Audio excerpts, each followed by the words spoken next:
A very good morning students. तो आज के इस लेक्चर में हम पढ़ेंगे रियल नंबर्स के बारे में। सबसे पहले हम जानेंगे कि हमारे पास जो रियल नंबर्स है उसमें कौन कौन से जो पार्ट्स हैं वो सबसे ज़्यादा इंपॉर्टेंट्स हैं। सबसे पहले हम डिस्कस कर लेते हैं प्राइम नंबर्स के बारे में। देखिए, सबसे पहले इसमें हमारे पास आएंगे प्राइम नंबर्स। देखिए, प्राइम नंबर्स क्या होते हैं? जो सिर्फ अपने ही टेबल पे डिविजिबल होते हैं, ठीक है ना।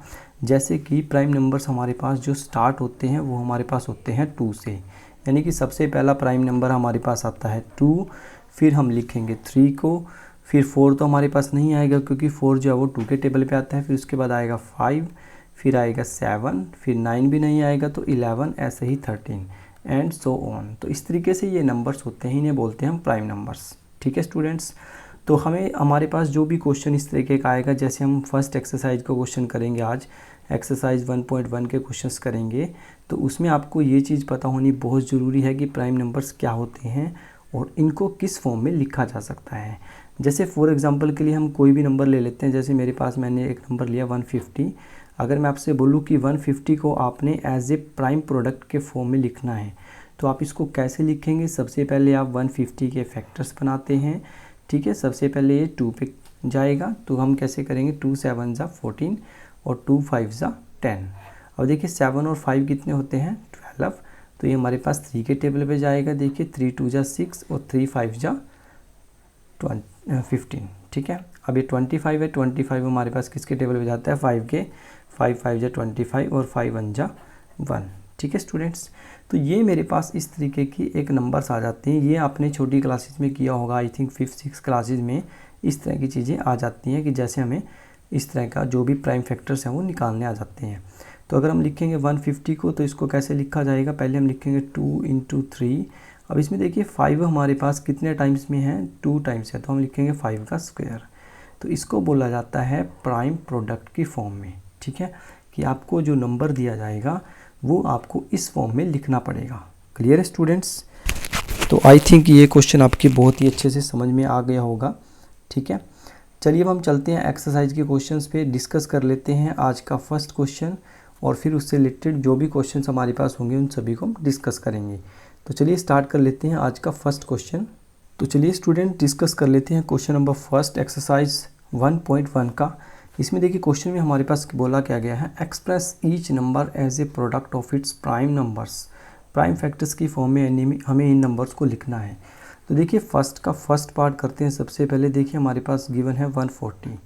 तो 140 के अगर हम प्राइम फैक्टर्स निकालें तो देखिए सबसे पहले इसके पीछे 0 है, तो ये 2 के टेबल पे आसानी से चला जाएगा। 2 7 ज़ा 14 और पीछे 0 आ जाएगी, ठीक है। फिर से आपके पास पीछे 0 है तो आप 2 के टेबल पे ले जाएंगे। 2 3 ज़ा 6 और 2 5 ज़ा 10, ठीक है। इसके बाद देखिए 5 और 3 8 होते हैं, तो 3 पे नहीं जाएगा, 4 पे भी नहीं जाएगा, तो 5 पे जाएगा। 5 7 ज़ा 35 और 7 1 ज़ा 7। तो अगर हम बात करें 140 की, तो 140 को अगर हम प्राइम फैक्टर्स की फॉर्म में लिखेंगे तो इसको कैसे लिखेंगे? देखिए 2 का स्क्वायर इंटू 5 इंटू 7, ठीक है स्टूडेंट्स। आई थिंक इस तरीके से आप आसानी से कर सकते हैं। ये आपके छोटी क्लासेज में भी इस तरह के क्वेश्चंस थे, तो बहुत ही इंपॉर्टेंट रहेंगे एग्जाम में। कई बार क्वेश्चन इस तरह का आपके पास MCQ की फॉर्म में आपके पास पूछा जा सकता है और इवन 2 नंबर में भी पूछा जा सकता है, ठीक है। चलिए इसका सेकंड पार्ट डिस्कस कर लेते हैं। सेकंड पार्ट में हमारे पास स्टेटमेंट गिवन है 156। 156 के अगर हम प्राइम फैक्टर्स बनाएंगे तो हमारे पास देखिए 2 7 ज़ा 14 और 2 8 ज़ा 16, ठीक है। 2 7 ज़ा 14 और 2 8 ज़ा 16। अब इसके बाद देखिए 2 के टेबल पे दोबारा से फिर चला जाएगा। 2 3 ज़ा 6, 2 9 ज़ा 18। अब 9 और 3 कितने होते हैं? हमारे पास 12 होते हैं, तो ये 3 के टेबल पे चला जाएगा। 3 1 ज़ा 3 और 3 3 ज़ा 9। 13 हमारे पास किसी भी टेबल पे नहीं आएगा, सिर्फ 13 पे ही आएगा। 13 1 ज़ा 13। तो अगर हम बात करें 156 की, तो इसको अगर हम प्राइम फैक्टर्स की फॉर्म में लिखेंगे तो इसको कैसे लिखेंगे हम? देखिए 2 की पावर 2, क्योंकि यहाँ पे 2 कितने टाइम्स है? 2 टाइम्स है, मल्टीप्लाइड बाय 3 और साथ में हमारे पास आ जाएगा 13। क्लियर है स्टूडेंट्स? ऐसे हम बात कर लेते हैं क्वेश्चन नंबर इसी के थर्ड पार्ट के बारे में। हमारे पास गिवन है 3 8 2 5। क्लियर है? इसके भी हम प्राइम फैक्टर्स बनाएंगे। देखिए जब भी आप प्राइम फैक्टर्स बनाएं, सबसे पहले आप ये चीज़ ध्यान रखेंगे कि जो नंबर आप प्राइम फैक्टर्स में बना रहे हैं उसके लास्ट के जो डिजिट है उससे आपको बहुत कुछ पता लग जाता है। जैसे यहाँ पे हमारे पास लास्ट में 5 गिवन है, तो या तो ये 3 के टेबल पे जाएगा या 5 के टेबल पे जाएगा सबसे पहले, ठीक है। 2 के टेबल पे नहीं जाएगा। तो कैसे करेंगे देखिए, इसको पहले चेक कर लेते हैं कि 3 पे जाएगा या नहीं जाएगा। उसके लिए बड़ी ही आसान ट्रिक है, आप क्या करेंगे, इन सभी डिजिट्स को सम करेंगे। देखिए 8 और 3 कितने होते हैं 11, 11 और 2 कितने होते हैं 13 और 5 कितने होते हैं हमारे पास 18। क्लियर है स्टूडेंट्स। तो यानी कि 18 जो है वो 3 के टेबल पे चला जाता है। तो ये नंबर जो मेरे पास है वो 3 के टेबल पे चला जाएगा। 3 1 जा 3, 3 2 जा 6, फिर यहाँ पे 2 बचेंगे, 3 7 जा 21 और 3 5 जा 15, ठीक है। 1 2 7 5 आ जाएगा। सेम ऐसे ही अगर हम बात करें इसको आगे फर्दर सिंप्लीफाई करने की, तो देखिए 2 और 1 3, 3 और 7 10 और 5 15। तो 3 के टेबल पे दोबारा से फिर चला जाएगा। 3 4 जा 12, 3 2 जा 6 और 3 5 जा 15। तो मेरे पास आ जाएगा 4 2 5। क्लियर है। अब इसके बाद देखिए 4 और 2 कितने होते हैं 6, 6 और 5 11। अब ये 3 के टेबल पे नहीं जाएगा, 4 पे तो वैसे भी नहीं जाएगा, तो हमारे पास जाएगा 5 के टेबल पे। तो 5 8 जा 40 और हमारे पास बचेंगे 2 और 5 5 जा 25। क्लियर है। अब इसके बाद देखिए फिर दोबारा से 5 पे चला जाएगा। 5 1 जा 5, 3 बचेंगे यहाँ पे, 5 7 जा 15 और 35 और 17 1 जा 70। तो अगर हम बात करें 3 8 2 5 के प्राइम फैक्टर्स की फॉर्म में लिखने की, तो उसको कैसे लिखेंगे हम देखिए। 3 के हमारे पास कितने फैक्टर्स हैं 2 है, तो 3 का स्क्वायर लिखेंगे। 5 के हमारे पास 2 है तो 5 का भी स्क्वायर लिखेंगे। 17 हमारे पास 1 टाइम्स है तो 17 इंटू 1 लिखेंगे, ठीक है। इसके बाद हम बात कर लेते हैं क्वेश्चन नंबर 4 की। इसी में ही हमारे पास देखिए स्टेटमेंट क्या है 5005। इसको हम सिंप्लीफाई करेंगे। देखिए कैसे करेंगे। 2 के टेबल पे तो ये नहीं जाएगा क्योंकि इसका जो लास्ट डिजिट है वो 5 है। या तो ये 3 पे जाएगा सबसे पहले या 5 पे जाएगा। देखिए 2 पे नहीं जाएगा तो हम चेक करते हैं 3 पे। 3 के लिए हम क्या करते हैं डिजिट्स का सम करते हैं। 5 और 5 कितने होते हैं 10 होते हैं। तो ये हमारे पास 3 के टेबल पे भी नहीं जाएगा। तो अब ये बचा हमारे पास 5 के टेबल पे। 5 के टेबल पे इसको कट कर दें। 5 1 जा 5 0 0 और 5 1 जा 5, ठीक है। अब हमारे पास देखिए ये तो ना तो 3 पे जाएगा ना ही 5 पे जाएगा। अब इसमें हमारे पास कोई ऐसा नंबर हमें लेके आना पड़ेगा जिससे पूरा पूरा डिवाइड हो जाए, ठीक है। 7 पे आप ट्राई कर सकते हैं। 7 पे चला जाएगा, 7 पे आई थिंक चला जाएगा, ठीक है। 7 पे इसको एक बार हम चेक कर लेते हैं। 7 पे 13 7 91 और 9 13 7 91 चला जाना चाहिए। चलो 7 पे ट्राई कर लेते हैं पहले। 7 1 जा 7, यहाँ पे मेरे पास बच जाएंगे 3 और 7 4 जा 28, यहाँ पे बचेंगे 3 और 2 बचेंगे सॉरी, और 7 3 जा 21। तो 1 4 3 आ जाएगा, ठीक है। अब फिर इससे इसको दोबारा ट्राई करते हैं। 7 पे तो नहीं जाएगा। अब 11 पे 9 पे 11 पे चला जाएगा। 11 पे चला जाएगा तो 11 1 जा 11, ठीक है। मेरे पास बचेंगे 3, 11 3 जा 33। तो 13 पे जाएगा, 13 1 जा 13। तो अगर हम बात करें 5005 नंबर्स को प्राइम फैक्टर्स की फॉर्म में लिखने की, तो 5 आएगा सबसे पहले, तो फिर 7 आएगा, फिर 11 आएगा और फिर यहाँ पे 13 आएगा, ठीक है। तो ये 4 डिजिट हमारे पास आ जाएंगे 5005 के, ठीक है स्टूडेंट्स। अब हमारा इसमें फर्स्ट क्वेश्चन का जो लास्ट पार्ट है उसको भी हम डिस्कस कर लेते हैं, ठीक है। मैं स्क्रीन को थोड़ा सा साइड में कर देता हूँ यहाँ पे, ठीक है स्टूडेंट्स। चलिए इसको भी डिस्कस कर लेते हैं। ये भी बहुत आसान क्वेश्चन है, सेम ऐसे ही करेंगे हम जैसे हमने इसको डिस्कस किया था, ठीक है। चलिए क्वेश्चन को स्टार्ट कर लेते हैं। क्वेश्चन का ये 5th पार्ट है हमारे पास, लास्ट पार्ट रहेगा 7429। 7429 को सबसे पहले देखिए आप, ये 2 के टेबल पे तो नहीं जाएगा, तो ये 3 पे चेक कर लेते हैं। सबसे पहले इनका डिजिट्स का सम करते हैं। 7 और 4 11, 11 और 2 कितने होते हैं 13, और 13 में जब हम 9 प्लस करेंगे तो कितना आएगा 22। तो ये 3 पे भी नहीं जाएगा। 5 पे तो वैसे भी नहीं जाएगा क्योंकि इसके लास्ट में हमारे पास ना तो 5 है ना ही 0 है, ठीक है।